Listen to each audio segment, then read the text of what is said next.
We have yet to see them perform in this tournament at in-game.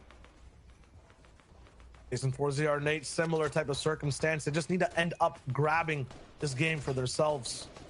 I'll watch a lot of people rotating beside them. I'm still feeling a little bit of a survival vibe from this trio. They're not looking to be in a big spot to win the game currently, but at the same time, they have a max zone to rotate. So let's hold off on that for a second. Tayson getting tagged from the right side. There's even other trios rotating later than this. They have to move through a maze. They don't have a map. They're not sure what's going to be in front of them right here. It's going to be Wakey and Floki into Sipto setting a trap. Andolex uses the river and goes by fast. MXR one last Podicide. They're moving too. And right above them is Bad Sniper with Andretta as a solo player. Refgord and Savage down. How did this happen? This is your first place team right now, cumulatively over the 7 games. I know it just says 7 points right there, but that's just for day 2. The first place team has 1 person left. If Andretta goes down, their team stops getting placement. They might drop out of first. All eyes are on Andretta for this end game, and there's so many people looking to take him out to try to grab the lead. Andretta has to go back at the time machine. He finished 24th in the World Cup solos, so he could kind of dip into the past, pull that rabbit out of the hat. Maybe there's some magic here because his job is just all about getting placement as many points as possible before he gets lobbied. Oh no, this is trouble. This is the 3rd time I'm watching this happen. It happens. This happens, CS.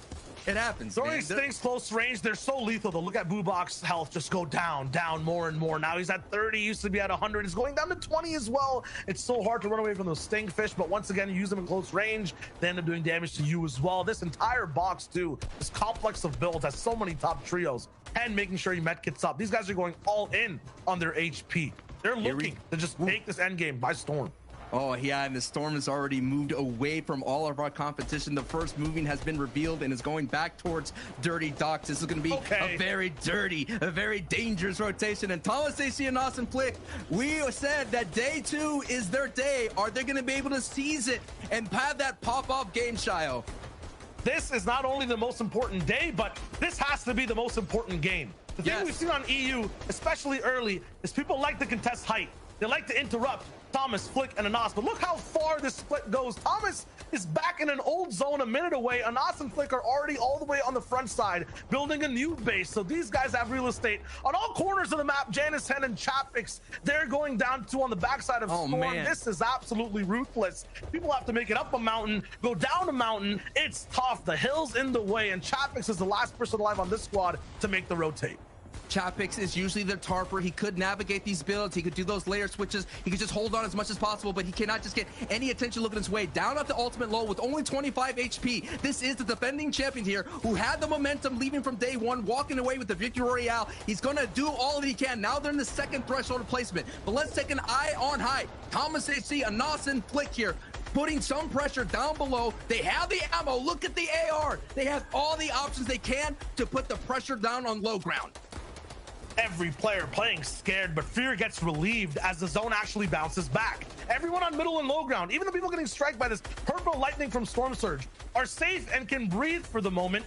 Height will have to work overtime to try to break these builds and go for shots. Look how tough it is. Brick builds everywhere. Metal. Wow. Vidil, Noah Riley, they're surviving on low. They get to have a little bit of a break. Yeah, even Andretta's alive. The first place team has 1 player. He takes out Sun in mid ground. Meanwhile, Thomas, Flick, and Anas are looking for anything right now. They only have 2 eliminations, Sancho. I've never seen them this, unaffected on the lobby. This is troublesome for them. They need to try to wrap up this game. Yeah, but this is where they start cooking up there as they both get iRes and Andretta right there. This is where they start getting eliminations when the lobby starts getting really tight and congested right now. The most important thing is their builds are so low, so they're going to have to get closer. Already they're setting up someone with the heals. Thomas AC is holding on to some medkits here, so he is going to be that heal up win condition. Anas and Flicker have to go down here, but look, Noah Riley and Badil and Reason are there on the low ground, and they're going to clean up the Slayer here, and they get Etsy, and they get Bad Sniper. Noah Riley and Badil and Reason are here in the end game, and they have the potential to pop off even more, baby! Low ground scrappy, high ground free. There's so many different types of scenes we're seeing so far in this game. 1 trio in the middle. Flick falls down, big fall damage. Noah Riley in his box. He's in a pit of Vipers, and there's no chance he's gonna survive. It's too venomous. Thomas HD and Anas have to do this as a duo. They've done it before, but at the same time, there's so many different players of high calibers down below. with the zone going towards their backyard. This is going to be the game that could be the signature game that I was talking about in day one. They already almost had it, but Hen took that away from them. They're not going to let it go away here. Marvin with a phenomenal performance, the best performance they had today. Now this is where zone starts to get so hard for the low ground trios. It's so tricky. Everything's kind of just getting claustrophobic. The walls are closing in. The zone's pushing people next to a big mountain. One last gets taken out. There's no harpoon here. Yes, Anas only has 7 builds, but it might be enough to last just 50 seconds. They have to connect to this build. They're beaming down. It's lasers from the sky, and not even a planet could survive this pressure. Right now, Marvin, he's working around the build. Somehow everyone's escaped. Thomas is going for the beams when Anas finds the first. They're still staying up. It's a patient game. Reason last alive 2v1, and he could still do it. He has all the mats from the eliminated bodies below. We're going over a bridge. It's going to be a stalemate for about 30 seconds. If Anas and Thomas don't drop down, yeah, they're not going to. They're going to stay up, and Reason has some time to breathe. What does Reason have in his inventory if he has enough builds just to hold out here? Reason, they had the day one victory out, game one popped off huge. If Reason could clutch, and no, Anas says not so fast. Big elbow jump, but Reason claps back. Reason still can't he get the siphon? He does. If he can find Thomas HT, Reason could have the clutch. Oh my goodness! What? Are you kidding me? Reason gets the victory out. How, bro? How? Shio, are you kidding me? Are you kidding me? Thomas HD, 1 second off of the med kit all the way on high ground is what I basically see and how it looks like. Reason gets the siphon at the last millisecond of time as well, wins out the game. This man, not even a troll under a bridge, a goat under a bridge, clutches the unclutchable. Man, let's just go to the desk. Go to the desk. What the heck am I watching? This is just the first game. Wow, dude. Okay, listen. Reason got put in one of the most difficult situations you can be put in as a trio.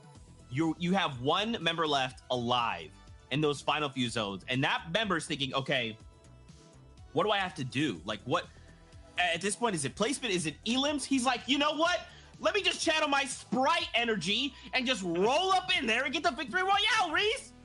That's what I like to see. We cannot have tier 1 teams messing up medkit timings in the end game. We saw Thomas hit the zone, and then as he started to pop the medkit, you saw him start to move a little bit afterwards. He'd already messed up to start with. This is like a clinical play that we have to have locked down. We've seen a lot of this actually on NA East, and then messing up the timings of it. We're actually really yet to see that, and that definitely was a bit of a choke, which allowed Reason just absolutely to pop off. And you notice he was live as a solo for a long time as well. Huge props to Reason for clutching that, but they did win game 1 yesterday. Will they manage to keep the steam going? This is the story of last season's, champions, because you look at the last 2 teams there. This is the 3rd place team from last season versus the 2nd place team from last season. And if you actually remember back to last season, Reason had some phenomenal clutches back then as well. And he's back this season with just the clutch genes in his veins. How has he won a 1v2 against one of the best teams in the world? Like, just frame it like that, and you start to really understand how crazy what he just did is. And, we could be coming back in about 5 games and looking at that as being a defining moment in what turned their tournament around. That victory out pushes them up the standings. Oh my goodness. Yeah, man. Even just being able to say, like, even if you just ended in 2nd place, it's like, wow, you clutched up so hard to at least hit 2nd. Nope. Let me just 1v2 this other trio. No problem. That's how we start the competition here on day number 2 of the finals. Now let's talk about drop spots. Reese, at the very beginning of the show, I asked you if anything would be changed up. Did anything get changed up? Minorly. Look, minor things changed up. Okay. But some things don't change there, Zeke, because you know what? If you ever watched Kiriachi's gameplay before, this team's been dropping here for a long time. But what's very important and very critical is the absolute sharpshooter eye that Kiriachi has. Look at this. Look at this. Look at this. The storm me down instantly. That is insane. Look, we know what he can do with those kind of rifles in his hands. Similar things can be said in terms of Pizza Ardit for Stroker. These guys, day one, we talked about how aggressive they were in terms of eliminations, how successful they were out of Misty. And to start off with, they were obviously known to be contested at Misty, but they've still remained fine. And it looks like they have the potential to maybe replicate what's happened yesterday, since it doesn't seem like they'll have too many problems there. Similar things could be said for Flickiness and Thomas. However, we just saw there at the end, it's all going to well having your drop spot uncontested. if you can't win the crucial 2v1, what does it all mean? Regardless, though, you take a look at the standings and things don't look too different yet, considering that Hen's trio and Refscott's trio did sort of go down before those sort of closing moments. But even with that being said, you can see Flickernas and Thomas up there in third place now. Forziar, Tayson, and Nate sitting in fourth. Queasy, Trulex, and Juriki sitting in fifth. You know what's funny, Reese, when I look at this? This is literally almost my top 5 prediction list, except for Hen, Janus, and Chapix. Like, all the teams we predicted to do well are performing right now.